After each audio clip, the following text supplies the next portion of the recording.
Thank you very much, son, for getting it. John, thanks a lot. I appreciate it. It's a pretty good day. I got them all, but thank you. It's definitely on record. This mic, this can't keep. I don't know how to do this either. I won this thing on NFL Trivia. You won so you can't expect it to have a viewfinder. Want to do it sitting down? You want to do it sitting? Yeah. Sure. I was going to ask you. Okay, we're sort of. Okay. All right. Not too concerned with what I look like. Just main things to get dry. Yeah, I'll just introduce. This is Andy Baumgarten for Sports and More. October of 1988, after Game 3 of the League Championship Series, the gentleman to my right, Don Drysdale, was nice enough to come on via the telephone. At that point, the Dodgers were down 2-1 in the LCS. We sit here, we tell Don we'd see him in Vero Beach, perhaps as world's champions, and that's what the Dodgers are. Incredible baseball. Well, they had quite a year. There's no question about that. I don't know. People have said, how do you top it? I don't worry about topping it. Just try and equal it. That'd be it. Well, people should realize it was your rookie year as Dodgers broadcaster. Yeah, that's right. Yeah, number 19 total.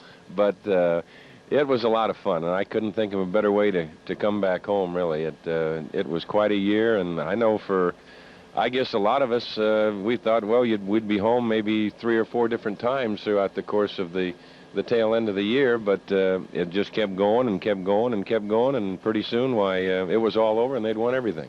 I'm looking quickly at your ring, and the ring you have on, I believe, is your Hall of Fame ring. That's right. That's very true. I think that's probably the one that I'm most proud of. There's no question about that. The other ones are championship rings, are sitting at home in a vault.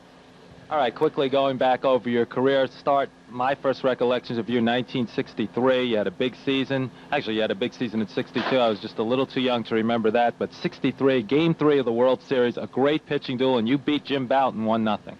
Well, that was probably one of the better World Series games that I pitched. No question about that. And we beat the Yankees 4 in a row that year in 63. But I guess going back really to the first World Series that I was ever in back in Brooklyn in 1956, that was a big thrill for me, just being there, being on that ball club that particular year. And but every time you win, why, that's what it's all about. That's the fun of everything.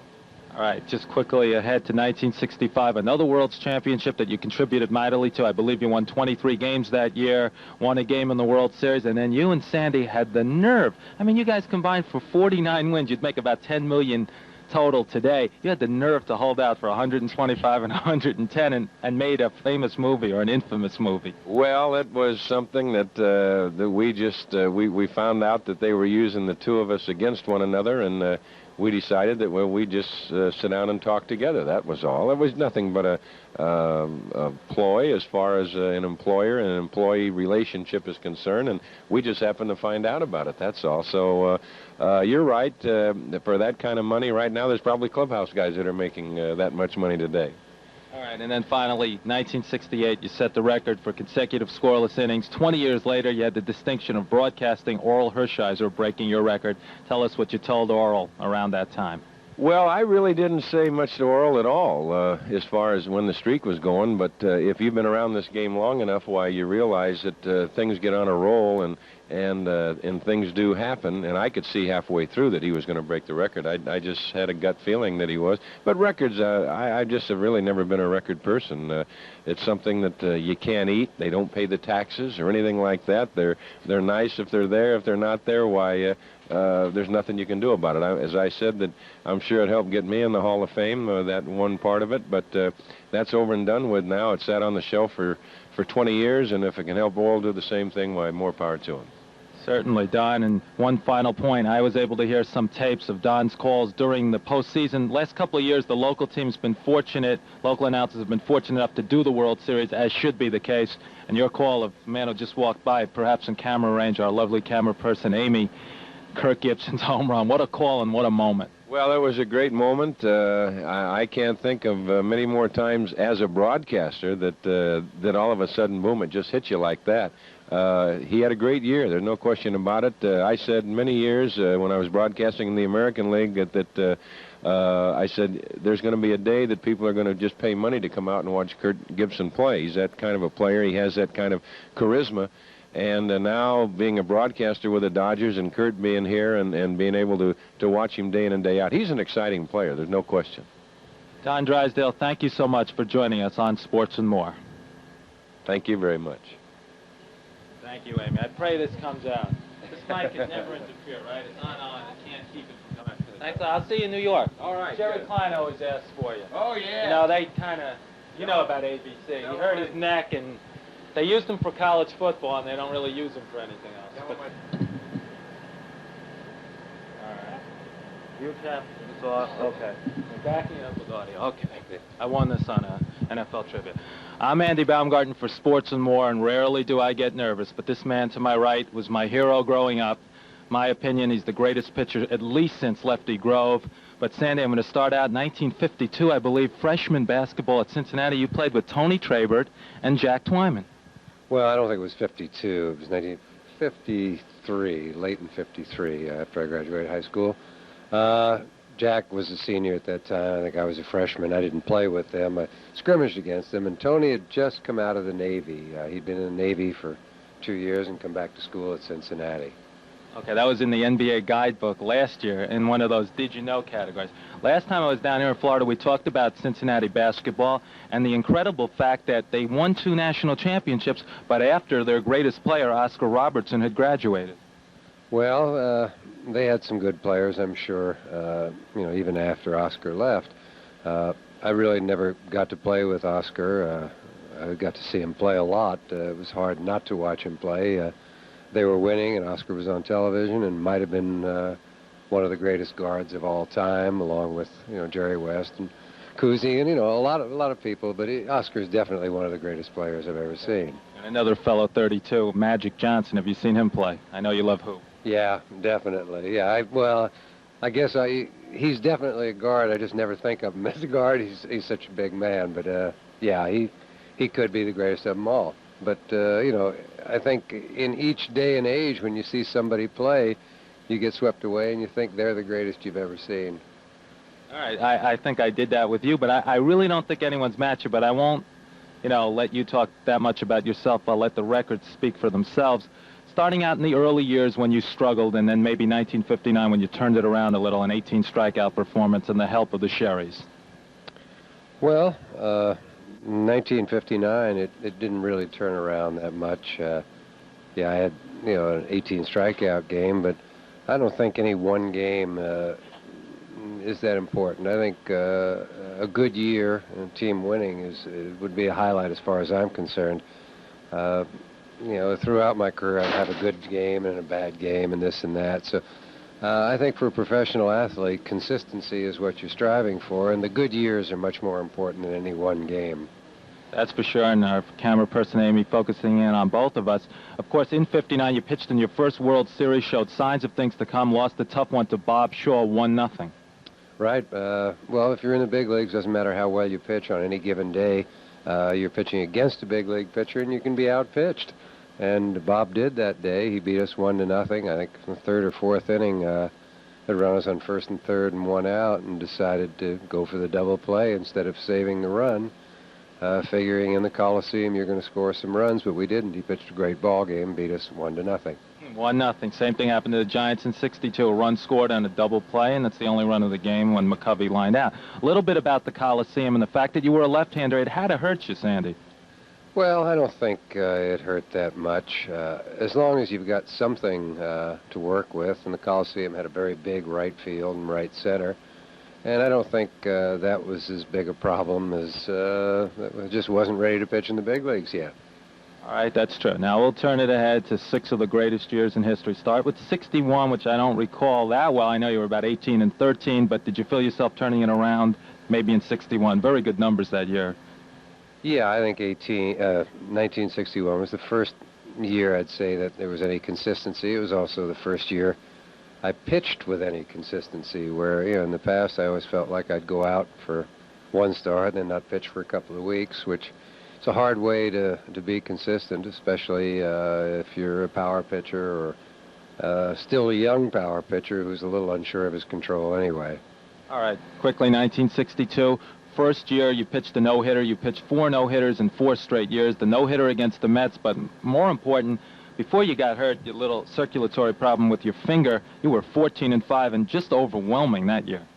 Well, that might have been the best start I've ever had in that year, and it was interesting what happened. The late Pete Reeser, who was one of my favorite people when I was playing, was coaching with the Dodgers, and we were talking, and I was not a great hitter. That's an understatement. And he said, you know, maybe it wouldn't be a bad idea to hit left-handed and protect your left arm. And I said, you know, you might be right, Pete. And I tried it one day.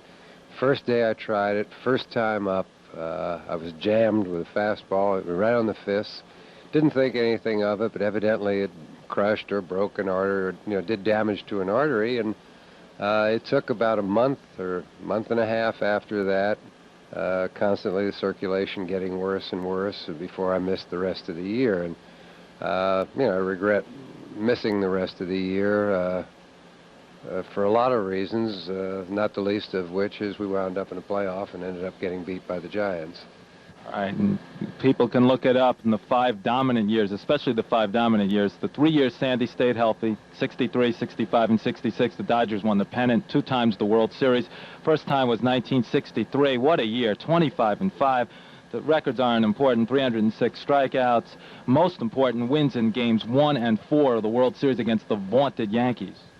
Well, yeah, but, you know, people, you know, forget that we gave the Yankees only 4 runs in that whole series. I gave up 3 of them. So Don and John and, you know, and Ron Peronowski, who relieved John in game 2, all did great jobs. And, you know, we had good pitching that year. And as they say, in a short series, good pitching does help you. And in a short series, you don't need a lot of pitchers. And it was just a good year. It was a fun year. You know, it's fun to win. And when you win the World Series, that's even more fun.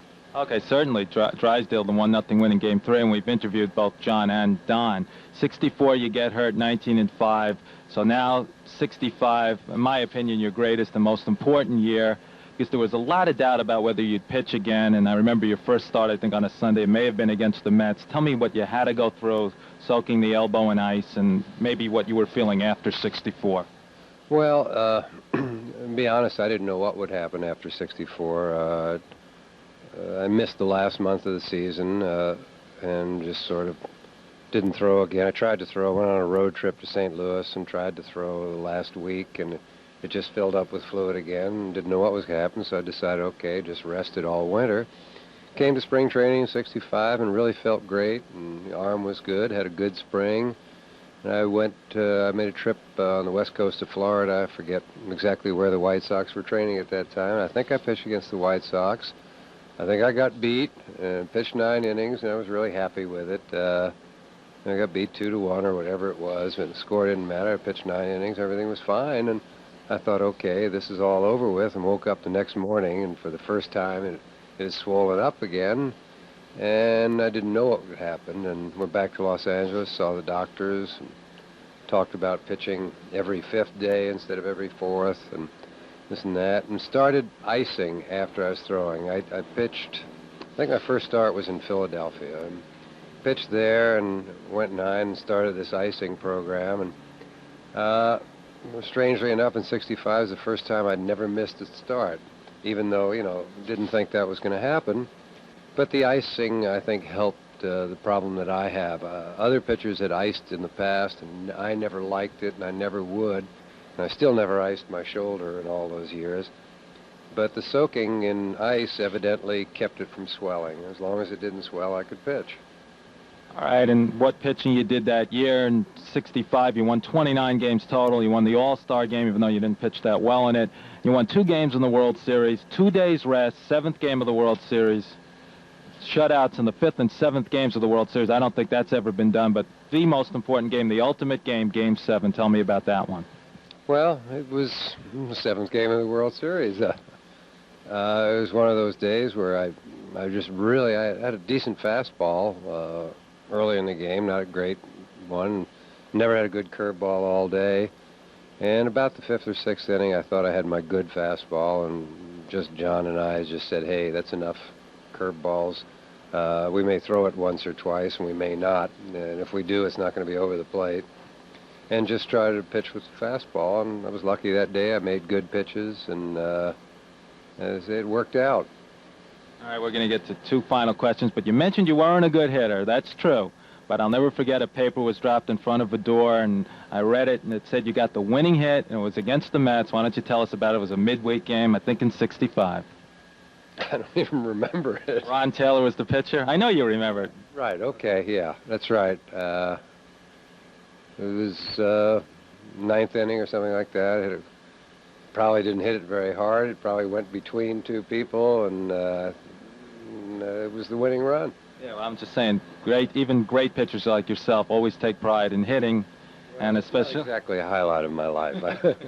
Okay, Sandy, I know this one may have been '66. It turned out to be the last game you ever won. Last regular season game, you needed it. Dodgers needed it to win the pennant. You struggled, but you held on in Philadelphia. That was a highlight for me. I knew that was my last year, and we came down to a doubleheader on the last day of the season, having to win one game to win the pennant. And we lost the first game, and I started the second game, and actually I felt pretty good. I didn't struggle till the end, and it wasn't so much a struggle as I lost track. I thought we only had 3 runs when I gave up 2, and I thought I was in a 1-run ball game. I just sort of lost track of the scoreboard. And I looked up and I said, "Oh, I've got it. You know, it's 5-2. I still had a 3-run lead." And then after that, it was no problem. But you know, it was an important game to me because I knew it was the last one I was going to pitch, and it was very important to me that we win the pennant that year. All right, and Sandy, you've provided me with so many great thrills. '65, leaving Hebrew school, Harry Goder. Knew I was not going to a doctor's appointment, but going home to watch the game. He was a Dodgers fan, and he said, "Just make sure you hold the lead," with Sandy. Sandy, once again, thank you for joining us on Sports and More. Andy, thank you. And Amy, thank you very much. Okay, Sandy, thanks a lot. See that? Maybe in another 7 years I'll be on the network. I could always contact you. I will. I'm going to hang in there with it. I could always contact you through the Dodgers, maybe to do something via the phone. I pray this came out. I'm not sure of the mic. Okay. All right, if not, I'll see you next spring. Okay. All right? Thanks. Thanks, Amy. I know, that was my hero. I only hope it came out. Yeah, I think it did. See, I'm just... Once again, it's on record. Very quickly. I'll tell you something for an hour. If this is basically the on switch. I mean, start out, it's okay. Start out with Steen. Go to Johnny Podres, Drysdale, Koufax, and yourself. And I have lost a lot of tapes in my life. If I lose this one, the mic is plugged in, the fan's going. All right. We just continue on the hit parade of great pitchers. A man who broke in 1966, Don Sutton. Don, I managed you in Stratomatic baseball, and through your early years when you were racking out 16, 17 wins pretty consistently, I think I was of the opinion that you would do a lot better, and you did. 300-plus victories. Well, it started out a little bit slow, but I think that what I've always realized about myself is that I am not a spectacular person. When you want to talk spectacular, you talk Koufax and Carlton and people like that. But I think that what I wanted to do was to be able to do it consistently well, although not spectacularly for a long period of time. And I thought if I could average 15, 16 wins for 20 years, then that would put us where we wanted to be. You certainly did that. And a lot of big games that you pitched over your career. Starting in 1974, first time you appeared in postseason, 2 big wins in the League Championship Series. I think you got credit for both victories. Yeah, you did, including a masterful performance against Jerry Royce in Game 1. I think that was probably the best game I pitched in my career because of the circumstances and because just the way the game evolved. If I remember correctly, I gave up 4 singles, and I think Paul Popovich got 3 of those. But I do think that it would have been impossible to have pitched it any better. And my philosophy or my approach to big games and exhibition games and whatever is somewhat boring, and it's certainly not what people in the media want to hear. But to me, a big game was a reward for having done little things right all year long, and I never get caught up in the hoopla and all the bells and whistles that go along with it. As a matter of fact, I detested them. What I want to do is just let's get the ball and let's go play, and let's don't have to go through all of the advertising and the circus atmosphere, because all I want to do is play. And I've always been in love with being a pitcher, not necessarily being in love with a major league player, with being a major league player or with any particular club. I was just in love with the art of pitching. So what I felt when we got into, quote, a big game was here is a chance to ply my trade in the most advantageous situation for me. All right, rather than we'll get back to some of your big games in a second, but I know You were a color man on the 1979 League Championship Series. Were great then. And tell us what you're doing now in terms of broadcasting. Well, for spring training, I'm sending back a daily report to Fox Television in Los Angeles. And during the season, I'll be doing 35 Dodger games on the cable system that carries the Dodgers in L.A. And I have just reached an agreement with WTBS. I'll be working in the Braves broadcast team and on WTBS in general for the next 3 years. So I have work. Oh, that's great. It'll be great to hear you. That's one station they haven't taken away from us yet is TBS. All right, continuing with your career and a couple of big games, I guess getting into the World Series and pitching at Yankee Stadium had to be a thrill for you as well. I think the biggest thrill I ever had in Yankee Stadium was the 1977 All-Star Game because I had, as a kid, I'd grown up wanting to be a Yankee, and circumstances never allowed me to do that until it reached a point where I decided I didn't want to be there.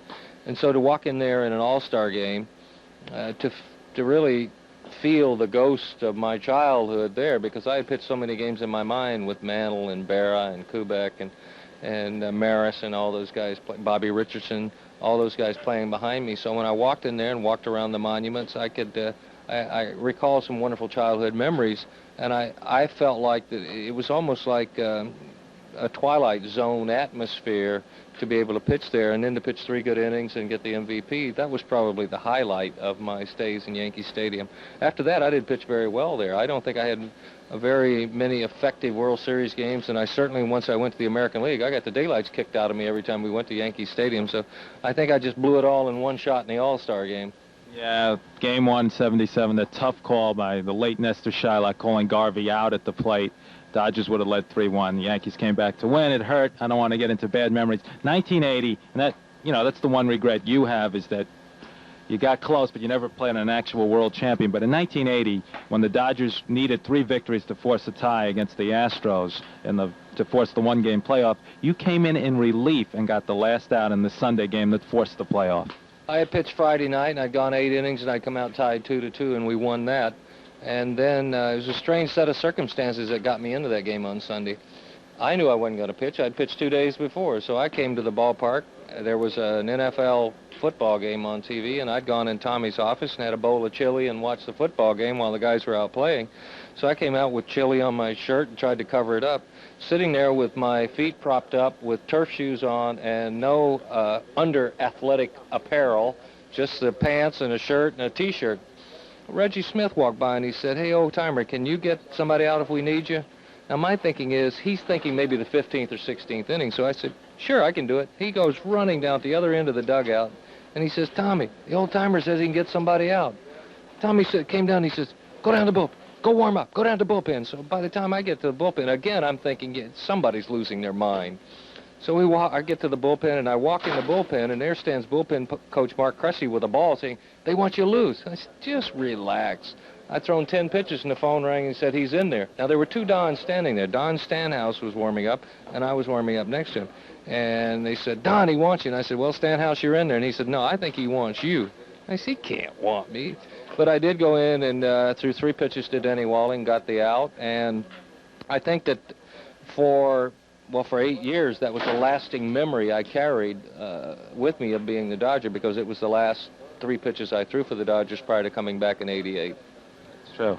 Don Sutton, thank you very much for joining us on Sports and More. So I can hook up with you during the season. That's great. Sure. I'm glad that's great. I'll be able to hear you. Who is, well, I hate to say who's not, what's it going to be? Ernie Johnson is going to only work part-time. Skip Carey's doing There's basketball. a lot of playoffs, so you'll get a lot of work with that. I get a lot of work great. with Ernie early and a lot of work with Skip Carey. That's great. Amy, thanks a lot for the last one. Good. I pray these all came out, and I'll make some copies. So I'll hook up with you during